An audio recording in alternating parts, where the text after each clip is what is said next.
If 2016's Doom was a modern 101 course in ripping and tearing, Doom Eternal is your masterclass in the art of demon dismemberment. id Software channels all the aggression and speed of its contemporary take on demon blasting into a brainier, more cerebral dance of death. It challenges you not only to be light on your feet and quick with your aim, but to be constantly aware of your environment, your adversaries, your capabilities, and your limitations. There's a lot to keep track of, which can lead you to struggle getting through the game's learning curve. But during its strongest moments, of which there are many, Doom Eternal makes you feel like a monster-shredding badass. Not just because you're the strongest Doomslayer, but because you're also the smartest. Rip and tear until it is done. The fundamental changes of Doom Eternal, compared to Doom 2016, are in how you get the things you need to stay alive. Back are Doom's glory kills, where you stagger an enemy to initiate a brutal takedown, which usually includes ripping off a part of their body and forcibly integrating it into another part. In Doom 2016, glory kills turn enemies into piñatas of health, armor, and ammo, but Eternal changes that equation. Glory kills now only give you health, while killing enemies you set on fire with a new flamethrower gives you armor, and chainsawing enemies gives you ammo. You have to balance all three kill types to keep yourself going. The overall effect is that you can't just run around blasting madly, you have to run around blasting rationally. Every fight in Doom Eternal requires constant calculus. Do you have enough bullets in the right gun to take down this enemy? Can you damage someone enough for a quick health boost while you're on the run? Should you put your effort into knocking out the big guy who's chasing you, or take a second to snipe off the weapons of a distant monster by making use of Doom Eternal's new enemy weak points?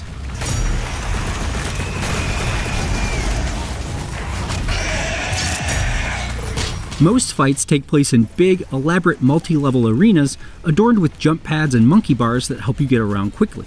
You're also equipped with a double jump and a quick horizontal dash that lets you avoid attacks and cross distances. Like everything else, positioning has to be on your mind constantly in Doom Eternal. If you aren't moving, you're dying.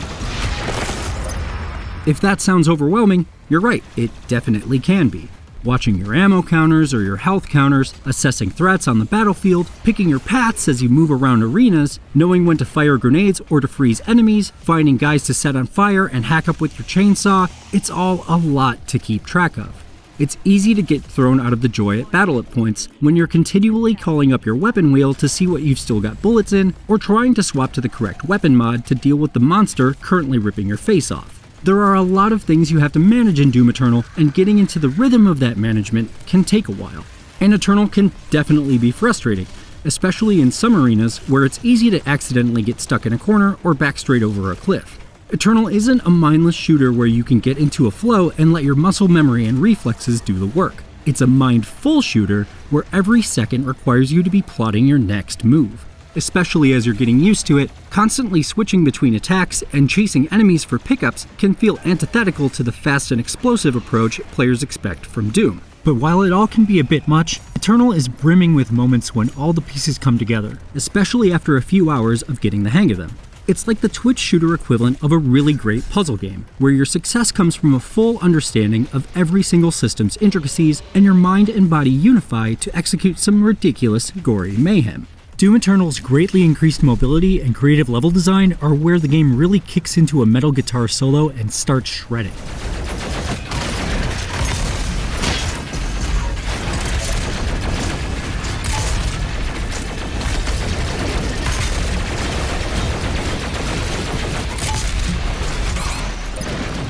Especially in its best designed arenas, you're always repositioning, taking opportunities to fill your larders with health and ammo, and prioritizing threats to tune the fight to your liking. Once you get the rhythm of Eternal, it becomes a brilliant extension of what made Doom 2016 so cool.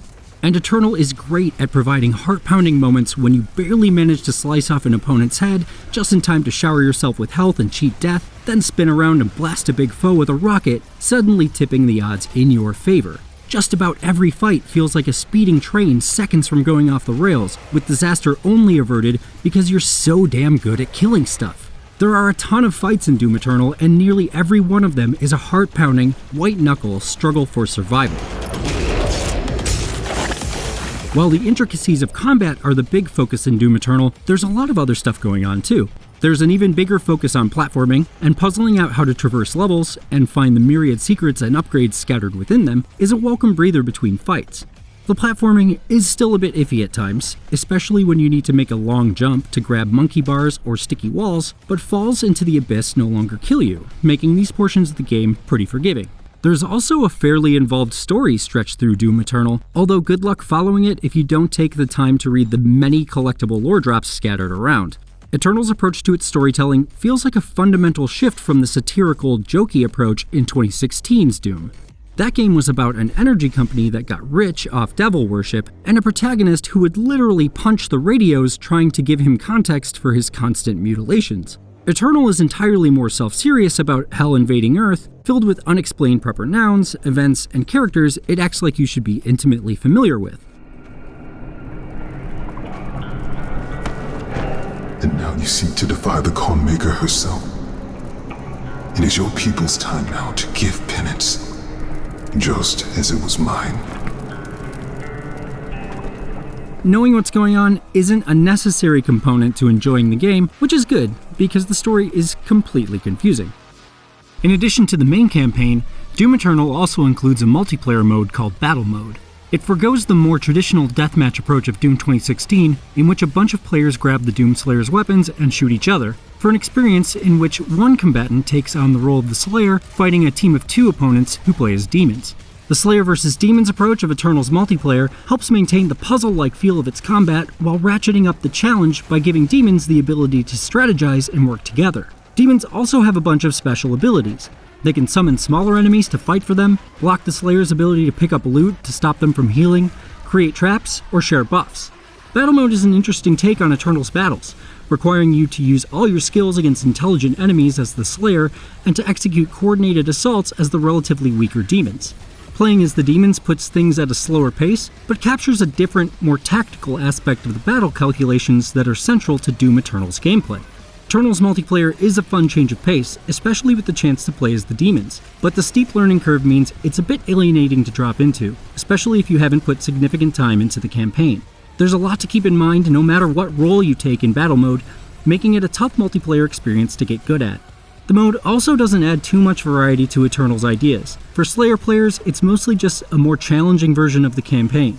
Taking on the demon role lets you try one of 5 different Hellions, but while each plays a little differently, the gist is pretty much the same. Summon demons, shoot the Slayer.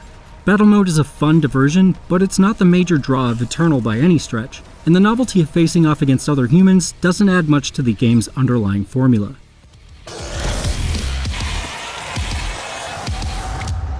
With its intricate combat and level designs, Doom Eternal manages to elevate all the things that made Doom 2016 work so well.